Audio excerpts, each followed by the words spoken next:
Resumo da semana. Bom, vamos agora ao resumo da semana. Já estamos aqui com Antônio Vital, que é o repórter setorista da Rádio Câmara, né? No plenário, que cobre o plenário todos os dias. Tudo bem, Vital? Como vai? Bom, Mauro, olá, ouvintes, né, da Rádio Câmara e também que nos assiste pela TV Câmara, pelo YouTube. E os internautas também. Vital, vamos começar pelo projeto que agrava penas para crimes contra juízes. Explica para a gente o que é esse projeto, foi aprovado, ainda vai para o Senado, não vai? Pois é, esse projeto, na verdade, o projeto original, ele agravava penas para crimes cometidos contra juízes e promotores. O homicídio, por exemplo, contra essas duas categorias passaria a ser considerado qualificado, que no Código Penal significa um agravante. Por exemplo, um homicídio comum que tem pena de até 20 anos, quando é qualificado, ele pode ter até 30 anos de prisão.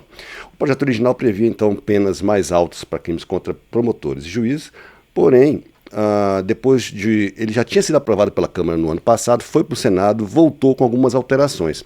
Essas alterações incluíram outras categorias também na mesma medida, que são defensores públicos, oficiais de justiça e advogados públicos. Esse projeto foi muito comemorado, inclusive representantes dessas três categorias que foram incluídas aqui quando o projeto voltou para a Câmara, acompanharam a votação das galerias do plenário. O Senado tinha feito outras mudanças e tinha incluído outras categorias também, como, por exemplo, policiais legislativos, policiais judiciais e policiais do Ministério Público, mas a Câmara não aprovou essas alterações. Então, esse projeto acabou fazendo com que defensores públicos, crimes cometidos contra defensores públicos, oficiais de justiça, advogados públicos, juízes e promotores sejam considerados agravantes. Isso já existe, por exemplo, para integrantes das Forças Armadas e para policiais, tá? Agora, esse projeto, como já tinha sido votado na Câmara, foi para o Senado, foi alterado e voltou para a Câmara para votação, ele foi para a sessão presidencial e já pode virar lei. Ele, inclusive, tem algumas outras medidas de proteção a essas autoridades, por exemplo, prevê escolta armada em alguns casos, uso de carros blindados, etc. Então, é um projeto que foi comemorado foi aprovado de maneira unânime por todos os partidos, com a inclusão dessas categorias, depois de um esforço que começou 4 meses atrás, quando a Câmara começou a votar, mas a previsão na época era só para juízes e promotores. No meio da votação não havia um acordo para que se incluísse essas outras categorias, que estavam fazendo um trabalho aqui de convencimento dos deputados, e a votação foi suspensa, retomada essa semana e aprovado de vez, e agora pode virar lei. Vital, tem também na área da saúde um projeto que obriga o SUS a realizar cirurgia reparadora em crianças que nascem com o lábio leporino. Não sei se é o lábio leporino e fenda palatina são alguns problemas congênitos que afetam 1 a cada 650 crianças que nascem no Brasil. Então são mais ou menos por ano, de acordo com a Organização Mundial da Saúde, 5.800 novos casos. Esse problema congênito ela é caracterizado pela falta de tecidos e músculos na área da boca e do palato. Né? Essas crianças que nascem com essa má formação, elas têm algumas dificuldades de fala, elas podem ser, geralmente sofrem bullying quando são crianças, né, na escola, etc. Então esse projeto obriga o SUS a fazer imediatamente cirurgia reparadora desses casos, do lábio leporino e da fenda palatina. O projeto foi aprovado por unanimidade aqui na Câmara e também seguiu para a sanção presidencial, assim como um projeto que trata de penas mais graves para crimes cometidos contra aquelas autoridades. Na área da saúde também tem uma questão envolvendo a saúde mental de idosos.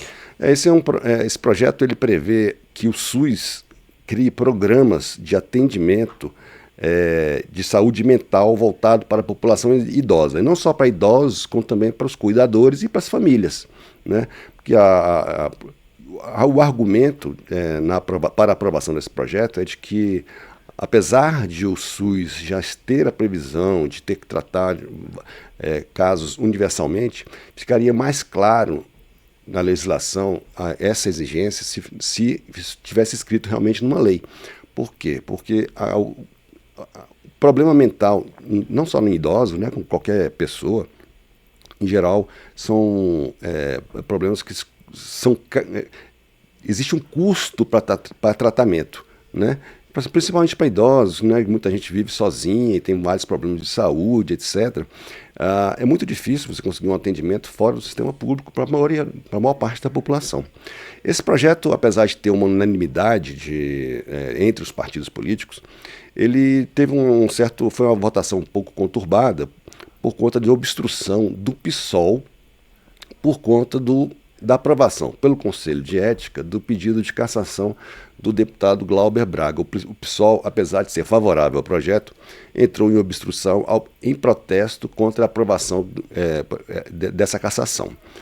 Nas últimas 3 semanas, as votações na Câmara têm sido marcadas por obstruções de alguns partidos. Isso tem, de certa forma, tido um efeito sobre as análises dos projetos, né? Na semana anterior, havia uma obstrução do PL, que defende a aprovação do projeto que anistia aquelas pessoas envolvidas, acusadas pelo Supremo Tribunal de atentar ao Estado Democrático, aquelas pessoas que foram presas e processadas por conta daqueles ataques aos prédios dos 3 poderes. 8 de janeiro. O PL defende anistia a essas pessoas e tinha entrado em obstrução na semana passada, até que esse projeto fosse aprovado. Essa semana o PL suspendeu a obstrução, porém o PSOL, nesse dia, especialmente quando estava em votação esse projeto específico, entrou em obstrução também, o que não impediu a aprovação do projeto. Como você sabe, o deputado Glauber Braga, o pedido de cassação dele foi pedido pelo Novo. Ele é acusado de ter agredido um militante político daquele MBL, do Movimento Brasil Livre, aqui nas dependências da Câmara. Os deputados do PSOL argumentam que a cassação do mandato por conta desse fato seria uma medida desproporcional em relação à gravidade. Então eles entraram em obstrução durante essa votação e, apesar disso, esse projeto foi aprovado e também seguiu para o Senado. Certo. Em relação a essa questão do Conselho de Ética, quais são os próximos passos agora? A sessão foi bastante conturbada, né, tumultuada. E quais são os próximos passos? O que pode acontecer? Vai ter que ir para o plenário, né? Agora, é possível também... Tem um recurso, né? É possível, tem recurso no próprio Conselho de Ética.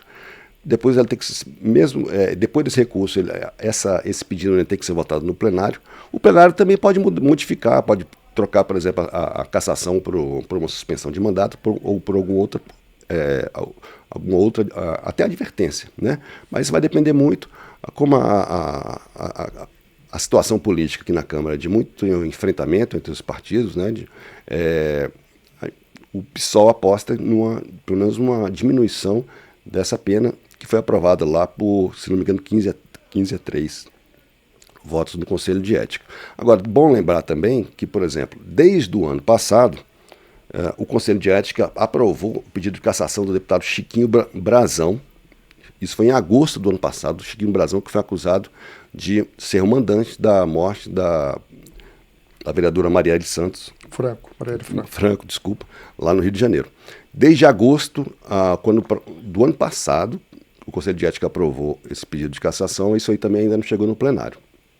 Entre os argumentos usados principalmente por deputados do Novo e da oposição para justificar o pedido de cassação do deputado Glauber Braga, está o apoio do PSOL ao pedido de prisão que a Câmara aprovou do ex-deputado Daniel Silveira, que está preso já há quase 5 anos, acusado de criticar ministros do Supremo Tribunal Federal e apoiar atos contra a democracia.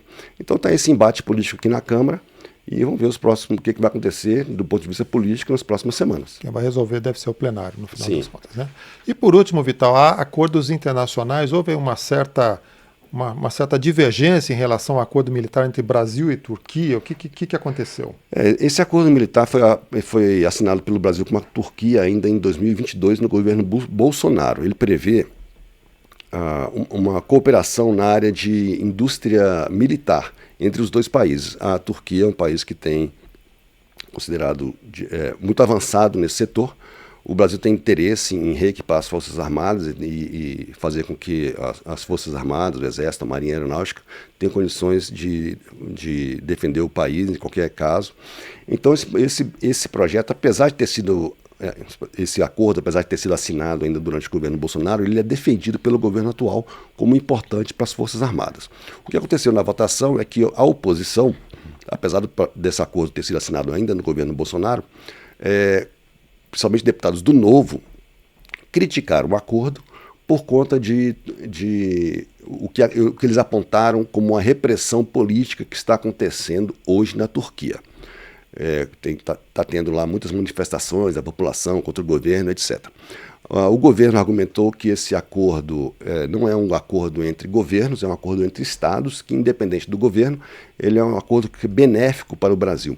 Ele prevê, por exemplo, a cooperação em fabricação de equipamentos, prevê medidas como, por exemplo, proteção de sigilo de informações, proteção de propriedade intelectual, de patentes entre os dois lados, ou seja, um acordo bem complexo, que envolve indústria bélica, indústria de armamentos, acabou aprovado por unanimidade, apesar da oposição do Novo. Outros dois projetos também foram aprovados também por unanimidade. Um deles também na área de cooperação militar, é com a República do Bahrein, e um outro trata de extradição entre o Brasil e os Emirados Árabes. Estabelece regras, por exemplo, se um brasileiro for preso no Emirados Árabes e o Brasil pedir a extradição, quais são as regras, e o vice-versa, né? Se um cidadão, um árabe, for preso aqui no Brasil e a Arábia, os Emirados Árabes pedirem a extradição dele, quais seriam as regras? Por exemplo, estabelece que essa extradição vai valer para crimes que tenham, no mínimo, pena de 2 anos de prisão. Tem casos em que a extradição não pode ser pedida, por exemplo, se for perseguição política, se for motivado por discriminação de gênero, de raça, etc. Então é aquele acordo padrão de extradição entre os dois países, tudo foi aprovado de maneira simbólica. Ok, eu agradeço muito ao Antônio Vital, setorista de plenário da Rádio Câmara, fazendo aqui o resumo dessa semana. Obrigado, Vital, e até ao próximo programa. Até a próxima, Mauro.